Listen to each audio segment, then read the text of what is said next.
Je n'ai pas besoin de faire la guerre à l'Occident, il me suffit de libérer l'Afrique et l'Occident s'écroulera de lui-même.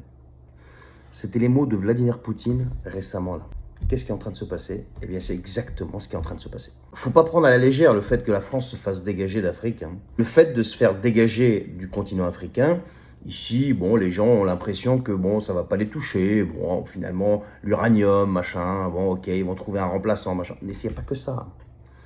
Pour faire court et très simple, alors d'après ce qui se dit, d'accord, le fait de se faire dégager d'Afrique, c'est une perte de 300 à 500 milliards de dollars ou d'euros, comme vous voulez, par an. Je répète, c'est 300 à 500 milliards d'euros de pertes par an. Mais c'est énorme. C'est plus de, je crois que c'est 20 fois les recettes fiscales sur l'impôt sur le revenu, hein. Imaginez-vous que nous sommes déjà dans un pays où rien que le système social, hein, donc, retraite, sécurité sociale, etc., coûte plus de 700 milliards, je crois que c'est même entre 7 et 800 milliards d'euros par an. On est à plus de 30-35% de notre produit intérieur brut. Plus une dette colossale, plus de 3000 milliards. Déjà, rien qu'avec ça, on a du mal. Alors imaginez-vous, là, avec ça en moins, mais ça va être une catastrophe. Mais ça va être une catastrophe, les gens ne s'imaginent même pas ce qui va se passer. Alors bien sûr, on récolte eh bien, ce qu'on a semé. Et oui, parce que la France en a profité pendant des décennies. Et donc aujourd'hui, eh bien, l'Afrique a l'air de se réveiller et l'Afrique veut son autodétermination.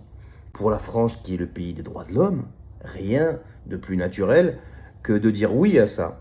Mais par contre, ça va coûter très cher. Et si ce projet va jusqu'au bout, dans les années à venir, mais là, il faut arrêter de nous appeler déjà 5e puissance mondiale ou 6e ou 7e ou je sais pas quoi, mais là c'est fini, hein. Là c'est fini. Là, ils arrivent à camoufler encore un petit peu ça, mais là ça va être complètement terminé. Et moi je vous pose une question, on dit merci qui?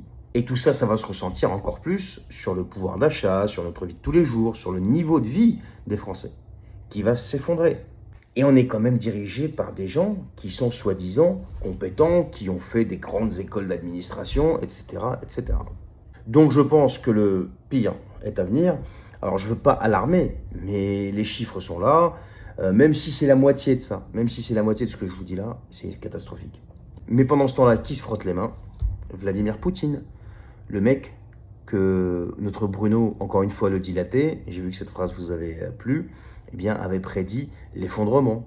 Et tous les gamelins de plateau, les généraux de plateau, avaient prédit aussi l'effondrement de son pouvoir, de son régime, de tout ce que vous voulez. En attendant, le mec, il avance ses pions et sa politique, sa stratégie globale avance pas à pas. Et de l'autre côté, le nouvel ordre mondial, lui, il est en train de reculer. Et ils sont tellement, tellement dans une mauvaise posture que regardez ce qu'ils font à Trump aux États-Unis. Ils lui sortent des affaires par-ci, par-là, à chaque fois. Dès qu'il y a une affaire qui tombe, il y a l'autre qui... Enfin bref, ils n'arrêtent pas d'essayer de lui sortir des affaires parce qu'ils savent très bien que lui, il est contre tout ça et que si jamais il arrive au pouvoir, ça ne va pas être le premier mandat Trump. Voilà ce qui se passe. Donc Poutine d'un côté qui avance ses pions. Nous, on est en train de s'enfoncer. Et l'effondrement global au niveau occidental, ce n'est plus du tout ni du complotisme, ni de l'utopie. Bonne soirée.